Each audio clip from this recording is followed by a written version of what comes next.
নমস্কার বন্ধুরা, welcome to stay with Munni. Stay with মুন্নির আর একটা নতুন ভিডিওতে সবাইকে স্বাগত জানাই। আজকে আমি যে টপিকটা নিয়ে আলোচনা করতে চলেছি, এই গরমে বাচ্চাদের যদি বাইরে নিয়ে যাওয়া হয় তাহলে কি কি সাবধানতা অবলম্বন করতে হবে। তো অংশনাকে নিয়ে আমরা কিছুদিন আগেই গঙ্গা স্নানে গেছিলাম, আর সেখানে গিয়ে একটা বড় অভিজ্ঞতা সঞ্চয় করেছি, সেটাই সবার সঙ্গে শেয়ার করব। তো স্কিপ না করে পুরো ভিডিও দেখার অনুরোধ রইল। কার কোলে উঠেছে সকাল সকাল? আজকে আমরা গঙ্গা স্নানে যাব। হ্যাঁ, তুমিও যাচ্ছ এই যে দিদিনের সঙ্গে। বাবা, এই দেখো কত কিছু।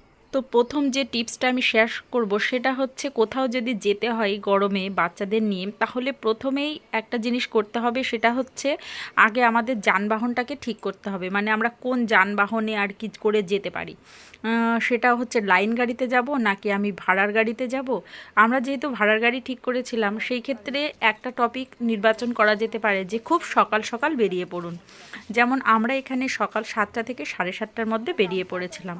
তো তা না হলে কি হয়, যেতে যদি দেরি করা হয় তাহলে ফিরে আসতেও আরও দেরি হবে। আর সেখানে গিয়ে যে দিনের যে একটা প্রচণ্ড গরমের তাপ, সেটা কিন্তু সেই সময়ের মধ্যে সেই কাজটা সারতে হবে। আর যদি এমন হয় আপনি সেই দিন ফিরতে পারবেন না, অন্য দিন ফিরবেন, তাহলে কি হবে, সেই দিনও সেই সময়টা নির্বাচন করতে হবে।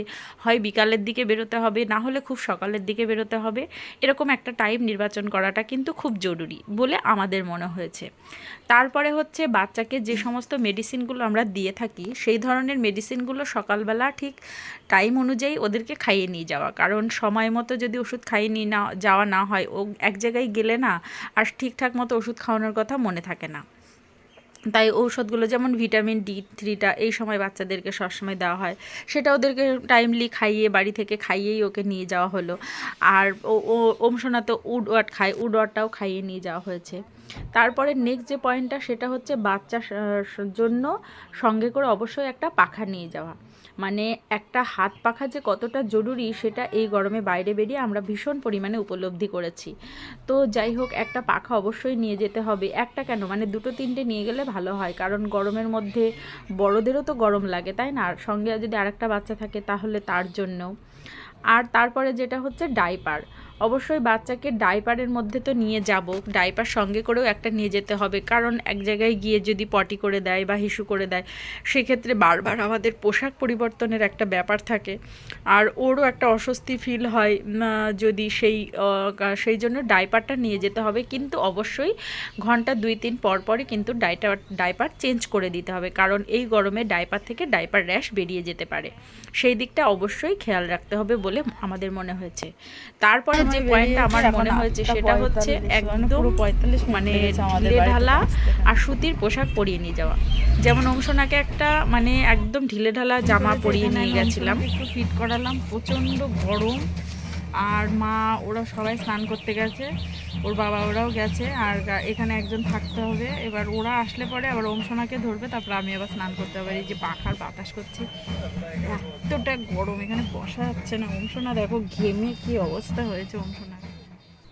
দ্বিতীয় কথা যেটা হচ্ছে, সেটা হচ্ছে বাচ্চাকে ফিড করানোর জন্য মাকে কিন্তু মানে ডিহাইড্রেশন যাতে না হয়ে যায়, তার জন্য নিজেকে হাইড্রেটেড রাখতে হবে। তার জন্য প্রচুর পরিমাণে জল বা খাদ্য খাবার বা তরল জাতীয় জিনিস খেতে হবে।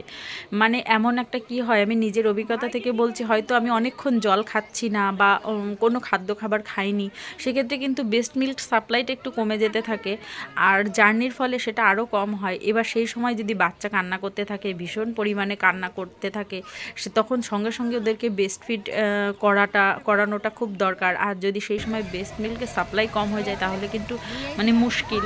সেই জন্য আমার মনে হয়েছে যে মানে মা নিজেকে আর কি ঠিকঠাক রাখতে হবে, খাওয়া দাওয়া ঠিকঠাক করতে হবে, আর একদম হাইড্রেটেড মানে করে রাখতে হবে, যাতে বাচ্চা আর কি সুস্থ থাকে। আর বাচ্চা দিনে ডাইপারটা ভারী হচ্ছে কি না, ডাইপারের মধ্যে আর কি কতবার হিসু করেছে তো বোঝা যায় না, ডাইপারটা ভারী দেখেই বোঝা যায়। তাই সেদিকে খেয়াল রাখতে হবে যাতে বাচ্চা মানে হাইড্রেটেড থাকে, সেই দিকে একটু নজর রাখাটা খুব দরকার বলে আমার মনে হয়েছে।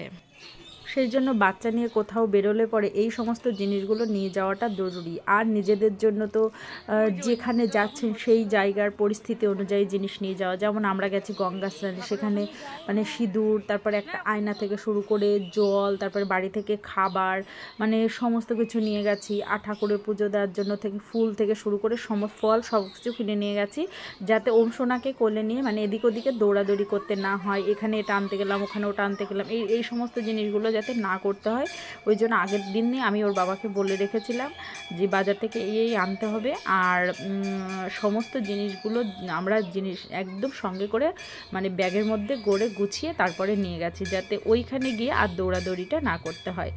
আর যেহেতু প্রচণ্ড গরমের সময়, সেই জন্যই আমি আমার অভিজ্ঞতাগুলো সবার সঙ্গে শেয়ার করলাম। যদি কারোর একটু হলেও কাজে আসে, ভিডিওটা একটু হলেও উপকারী মনে হয়, প্লিজ একটা লাইক করে দেবেন। আর আপনি ভিডিওটা অন্যদের সঙ্গে শেয়ারও করতে পারেন। আর যদি মনে হয় আমাকে কিছু জানানোর আছে তাহলে অবশ্যই কমেন্ট করে জানাবেন। আর যদি আপনারও কিছু জানার থাকে তাহলে অবশ্যই কমেন্ট সেকশানে জানাতে পারেন, আমি যথারীতি উত্তর দেওয়ার চেষ্টা করব। যেহেতু আমার আগে একটা বড় বাচ্চা আছে, তাকে নিয়েও অনেক জায়গায় গেছি, অনেক রকম প্রবলেম ফেস করেছি। আর এখন তো ওম সোনা, ও তো মাত্র 3 মাস বয়স, সেক্ষেত্রে আমার তো অভিজ্ঞতা শেষ নেই। আমি আমার অভিজ্ঞতাটাকে আমার মধ্যে না রেখে সবার সঙ্গে শেয়ার করলাম, যাতে কেউ যদি বাইরে বেরোয় তাহলে তাদের জন্য এই প্রবলেমটা না হয়।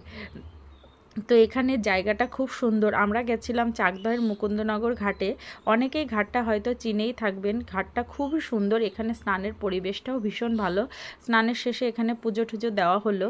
আসলে আমাদের নিয়ম অনুযায়ী যখন আমাদের ডেলিভারির পরে আর কি গঙ্গা স্নান করে তারপরে আমি বাড়ির কোনো পুজোতে হাত দিতে পারবো। তো সেই নিয়মটা রক্ষা করার জন্যই আজকে আমরা সপরিবারে গঙ্গা স্নানে গেছিলাম।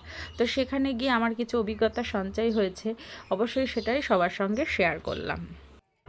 এই মুহূর্তে যারা ভিডিও দেখছেন তাদের সন্তানদের গঙ্গা স্নান হয়ে গেছে কিনা আমাকে অবশ্যই কমেন্ট করে জানাতে ভুলবেন না কিন্তু। সব খাবে নিয়ে এসে আমরা খিচুড়ি খাবো, আর ওরা হচ্ছে ইয়ে খাবে, ওরা ওইগুলো খাক, আমরা ওইদিকে যাই। চলো, আমাদের চান করা হয়ে গেছে। ও এখন খাওয়া দাওয়া করা হবে, তা বিশাল গরম। ফ্যানটা চালিয়ে দাও আমাদের একটু, এখানে তো বিশাল সমস্যা। না তুমি চান করেছো, তোমার চান করা ভিডিও ভাইকে দাদাভাইকে বললাম করতে, করলো না। বোতলের জলে চান করেছে অংশনা বোতলের জলে চান করেছে। এখন খিদে পেয়েছে, খাওয়া কি করে খাওয়া, ওখানে গরম। ওই যে দূরে সাদা গাড়িটা দাঁড়িয়ে আছে, ওই গাড়িটাতে করেই আমরা গেছিলাম, কিন্তু ওইখানটা এতটা রোদ্দুর বলে এইখানে ওম সোনাকে নিয়ে মা অন্য একটা ভ্যানের উপরে বসেছিল। আর আমার মা এই যে বাড়ি থেকে সেই দিন দ্বাদশী ছিল বলে হচ্ছে বারুণীর স্নানের দিনটা আমরা গেছিলাম, তো সেই দিন আর কি ভোগ দিয়েছিল গোপালকে সকালবেলা উঠে, তো সেটাই মা নিয়ে গেছিলো আর সেটাই আমরা খেয়েছি, কারণ আমি বাইরের কোনো খাবার খাইনি। আমি সেটাই শেয়ার করতে যাচ্ছি। সেটা হচ্ছে পরের টিপসটা, যে বাইরে গিয়ে আমাদের তো বিভিন্ন রকমের খাবার খেতে ইচ্ছা করে, সেই ক্ষেত্রে যদি আমরা বাইরের মানে কোনো খাবার খেয়ে নিই আর তার ফলে আমাদের যদি গ্যাস অ্যাসিডিটি বা প্রবলেম হয়, তাহলে কি হবে, বাচ্চারও কিন্তু তার জন্য প্রবলেম হতে পারে, পেট ব্যথা করতে পারে। এবার ওই অবস্থায় যদি বাচ্চার পেট ব্যথা শুরু হয়ে যায় বা তার কোনো অস্বস্তি শুরু হয়ে যায়, তাহলে তো মুশকিল। সেই জন্য সেটাই আমি বলতে চাচ্ছি যে বাইরে গিয়ে মাকেও কিন্তু হেলদি খাবার খেতে হবে।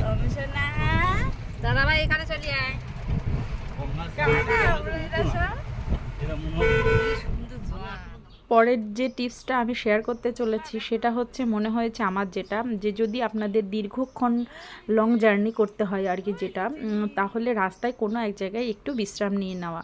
সেটা কোনো মানে হোটেলে হতে পারে, বা কোনো একটা রাস্তার ধারে কোনো একটা জায়গায় হতে পারে, বা কোনো শান্ত পরিবেশে নির্মল পরিবেশে দাঁড়ানো, বা কোথাও একটু ফ্যানের তলায় দাঁড়ানো, এগুলো মনে হয়েছে। কারণ আমার এটা কেন মনে হয়েছে, আমরা তো অনেকটা লং জার্নি করেই গিয়েছি, সেক্ষেত্রে অনেকক্ষণ গাড়িতে থাকলেও যদি ওম সোনার একটু অসুবিধা হয়, সেই জন্য আমরা মানে পাশে আমার দিদির বাড়িতে সেখানে গেছিলাম। কিন্তু এটা হচ্ছে দিদির সঙ্গে দেখা করতেও গেছি, কিন্তু ওম সোনা ওইখানে গিয়ে খানিকক্ষণ ঘুমিয়ে নিয়েছিল, সবাই দেখতেই পাচ্ছেন। মানে এর ফলে যে ও কতটা উপকার হয়েছে সেটা মানে বলে বোঝানো যাবে না। ও যদি ওই পুরো লং জার্নিটাই করতো, মানে একবার গাড়িতে গেল আবার আসলো, সেক্ষেত্রে মানে ওর কিছুক্ষণ মানে একটু প্রবলেম হতেই পারতো, যেহেতু গাড়ির ধুলো ধোয়া এগুলো তো মানে একটা ভীষণ একটা এফেক্ট ফেলে বাচ্চাদের ওপরে, বিশেষ করে গাড়ির আওয়াজ। আর ওম সোনা তো এই প্রথম এত দূর বাইরে গেল, তাই না? তো তারপরের যে টিপসটা আমি শেয়ার করতে চলেছি সেটা হচ্ছে বাড়িতে এসে অতি অবশ্যই কিন্তু আমরা একেবারে জাঙ্ক ফুড বা কোনো ধরনের খাবার খেয়ে নেব না, একদম হেলদি ফুড খেতে হবে। আমার বাড়িতে আজকে নিরামিষই রান্না হয়েছে আর একটা হালকা সবজি রান্না হয়েছে, যেহেতু আমি অনেক দূর থেকে এসেছি সেই জন্য কোনো রকম আমিষ জাতীয় বা কোনো জাঙ্ক ফুড আমাকে খেতে দেওয়া হয়নি। তো সেটাই সবার সঙ্গে শেয়ার করলাম। ভিডিওটা ভালো লাগলে অবশ্যই চ্যানেলটিকে সাবস্ক্রাইব করে রাখবেন। ধন্যবাদ।